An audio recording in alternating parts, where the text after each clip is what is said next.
మొన్న జగన్మోహన్ రెడ్డి గారు ఒక ప్రెస్ మీట్ పెట్టాడు. ఆ ప్రెస్ మీట్లో అనేక విషయాలు వెల్లడించాడు. మెడికల్ కాలేజీలకు సంబంధించి కూటమి ప్రభుత్వం వివరిస్తున్న తీరు మీద ఆయన గట్టిగానే స్పందించాడు. దాని మీద ముందు పోరాటాలు కూడా చేస్తామని చెప్పేసి చెప్పడం జరిగింది. చాలా గొప్ప విషయం. ఎందుకంటే ప్రభుత్వ ఆస్తిని ప్రైవేట్ పరం చేయడం అది ఎంత మాత్రం మంచిది కాదు, మంచి పరిణామాలు కూడా కావు. ఎందుకంటే మెడికల్ అదేవిధంగా వైద్యం విద్య ఈ రెండు ప్రైవేట్ పరం అయితే పేద మధ్యతరగతి విద్యార్థులకు ప్రజలకు ఎంత నష్టమో మీకు అందరికీ కూడా తెలిసిన విషయం. అదే జగన్మోహన్ రెడ్డి గారు అదే ప్రెస్ మీట్లో ఇంకో మాట కూడా అన్నాడు. మేము అధికారంలో ఉన్నప్పుడు చేసినటువంటి అభివృద్ధిని చెప్పుకోలేకపోయాం, ప్రచారం చేసుకోవడంలో వెనుకబడ్డాం అని చెప్పేసి జగన్మోహన్ రెడ్డి గారు చెప్పాడు. ఇప్పటికీ మా వాళ్ళకు చెప్పుకోవడం చేత కావడం లేదు అని చెప్పేసి జగన్మోహన్ రెడ్డి గారు మొన్న చెప్పాడు. ఇంకా మా వాళ్ళు గేరు మార్చాల్సిన అవసరం కూడా ఉంది అని చెప్పేసి కూడా చెప్పాడు. ఇందులో నిజం లేకపోలేదు. ఎందుకంటే జగన్మోహన్ రెడ్డి గారు అనేక అభివృద్ధి పనులు కూడా చేశాడు, వాటిని ఎక్కడ కానీ చెప్పుకోలేదు. ఆనాడు సంక్షేమ పథకాల గురించి బాగా చెప్తున్నారు తప్ప చేసేటువంటి అభివృద్ధిని చెప్పుకోవడంలో కంప్లీట్గా విఫలమైంది వైసీపీ ప్రభుత్వం ఆనాడు అనేసి ప్రతి ఒక్కరూ ప్రశ్నిస్తున్నారు, అడుగుతున్నారు. అదేవిధంగా వైసీపీ కేడర్లో కూడా అదే మాట. దాన్నే జగన్మోహన్ రెడ్డి గారు మొన్న తన ప్రెస్ మీట్లో చెప్పడం కూడా జరిగింది. అదేవిధంగా ప్రచారం విషయంలో ముఖ్యమంత్రి చంద్రబాబు నాయుడు గారు అదేవిధంగా జగన్మోహన్ రెడ్డి గారి మధ్య తేడా చాలా స్పష్టంగా కొన్ని ఇన్సిడెంట్స్ చూస్తే అర్థమవుతుంది. రీసెంట్గా 2 days బ్యాక్ మంగళగిరిలో వేటు న్యూస్ వాళ్ళు ఒక కాంక్లేవ్ నిర్వహించింది. ఆ కార్యక్రమానికి సాక్షాత్తు ముఖ్యమంత్రి చంద్రబాబు నాయుడు గారు వెళ్ళారు. ఆయనే స్వయంగా వెళ్ళాడు. తెలుగుదేశం పార్టీ తరఫున అదేవిధంగా ప్రభుత్వం తరఫున తన వాదనలను వినిపించడానికి చంద్రబాబు నాయుడు గారే వెళ్ళారు. మీడియా అడిగినటువంటి ప్రశ్నలకు ఆయనే సమాధానం ఇచ్చాడు. వైఎస్ఆర్ కాంగ్రెస్ పార్టీ విషయానికి వస్తే మాత్రం ఆ పార్టీ నుంచి సజ్జల రామకృష్ణారెడ్డి గారు అదేవిధంగా బుగ్గన రాజేంద్రనారెడ్డి గారు వెళ్ళడం జరిగింది. రాజధాని లాంటి కీలక అంశాల మీద సజ్జల రామకృష్ణారెడ్డి గారు మాట్లాడాడు. అదేవిధంగా ఆర్థికపరమైనటువంటి విషయాల మీద బుగ్గన రాజేంద్రనారెడ్డి గారు చాలా స్పష్టంగా అనేక విషయాలు వెల్లడించారు. గతంలో అప్పులు, ఇప్పుడు కూటమి ప్రభుత్వం చేస్తున్నటువంటి అప్పులు, గతంలో జీడిపి అదేవిధంగా జిఎస్టీ గ్రోత్ ఇప్పుడు ఎలా ఉంది, అన్ని విషయాలు కూడా చాలా బాగా ఎక్స్ప్లెయిన్ చేశారు. ఇద్దరు కూడా బాగానే ఎక్స్ప్లెయిన్ చేశారు. కానీ వీళ్ళు మాట్లాడే మాటలు, వీళ్ళు చెప్పినటువంటి సమాధానాలు ప్రజల్లోకి డెప్త్గా వెళ్ళడం లేదు. రామకృష్ణారెడ్డి గారు అదేవిధంగా బుగ్గన గారు చాలా బాగా ఎక్స్ప్లెయిన్ చేశారు, బాగా మాట్లాడారు, వండర్ఫుల్గా మాట్లాడారు. వాళ్ళ సమాధానం కూడా చాలా గొప్పగా చెప్పారు. కానీ వాళ్ళు మాట్లాడే మాటలు ప్రజల్లోకి వెళ్ళలేదు, డీప్గా వెళ్ళలేదు. కొన్ని పత్రికల్లో అయితే వాటిని చూపించలేదు. ఏవైతే కొన్ని న్యూట్రల్ పత్రికలు ఉంటాయో వాళ్ళు కూడా చూపించలే.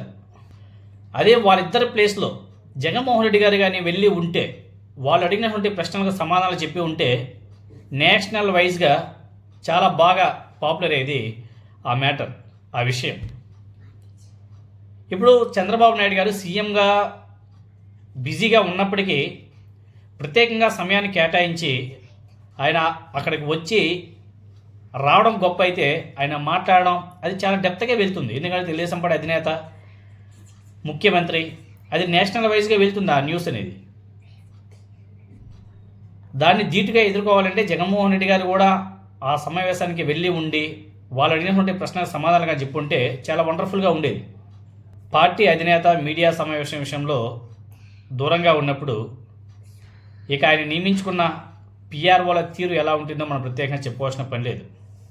జగన్మోహన్ రెడ్డి గారి కంటే తామే అధికులమని భావించడంలో వాళ్ళు కూడా కొంచెం ముందడుగులోనే ఉంటారు.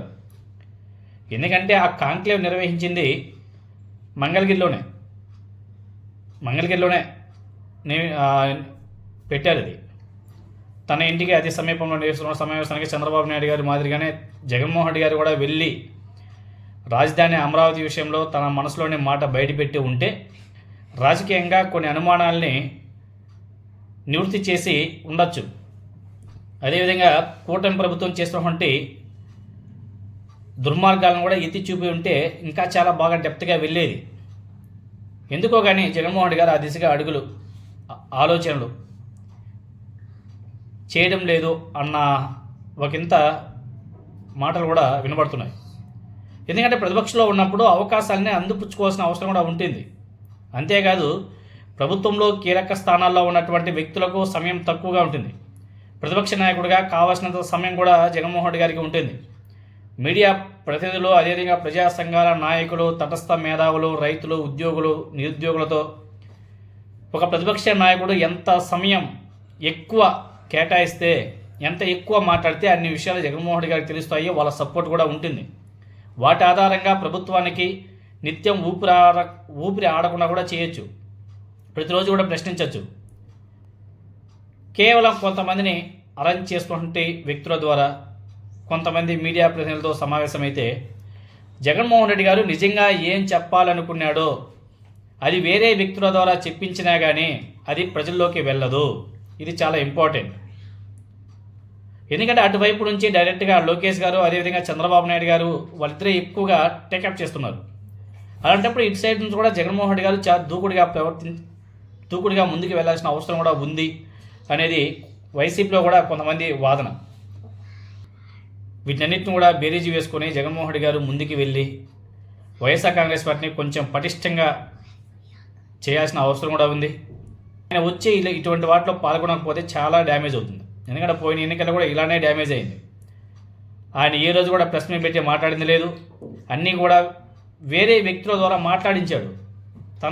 తన అభిప్రాయాలనే వేరే వ్యక్తుల ద్వారా మాట్లాడించడం వల్ల అది ప్రజల్లోకి గట్టిగా వెళ్ళే, దాన్ని ఏ మీడియా కూడా చూపించలే. సో అది ప్రజల్లోకి డెప్త్గా పోకపోవడం వల్ల ఎప్పుడైతే చంద్రబాబు నాయుడు గారు మాట్లాడతాడో అదే టైంలో అవి ఆ మీడియా కూడా ఎక్కువ హైప్ చేసి చూపించడం వల్ల ప్రజల్లోకి బాగా డెప్త్గా వెళ్ళిపోయింది. వాటిని బాగా ప్రజలు కూడా మేబీ చంద్రబాబు నాయుడు గారు చెప్పింది నిజమే అన్న ఆలోచనలో వాళ్ళు ఆలోచన చేసి అలా వెళ్ళి ఓట్లు వేస్తుంటారని చెప్పేసి కూడా కొంతమంది మాట్లాడుకుంటున్నారు. కాబట్టి కొన్ని కార్యక్రమాలకు జగన్మోహన్ రెడ్డి గారు స్వయంగా వెళ్ళి, స్వయంగా మాట్లాడి, స్వయంగా సమాధానం చెప్పి, స్వయంగా డెసిషన్ తీసుకొని మాట్లాడి చేస్తే చాలా బాగుంటుంది అన్నది చాలామంది మాట. ఎందుకంటే అమరావతి మీద సజ్జల రామకృష్ణారెడ్డి గారు ఒక మాట అన్నాడు, కానీ ప్రజల్లోకి సరిగా పోలే, అంత డెప్త్గా పోయింది కానీ అంత డెప్త్గా పోలే. అదే విషయం జగన్మోహన్ రెడ్డి గారు కానీ చెప్పి ఉంటే నేషనల్ వైజ్గా వెళ్ళేది ఆ మ్యాటర్. ఈ మెడికల్ కాలేజ్ సంబంధించి ఆయన ఆ సమావేశంలోకి వచ్చి మాట్లాడి ఉంటే అసలు ఇది ఇంకా పెద్ద హైప్ క్రియేట్ అయ్యేది.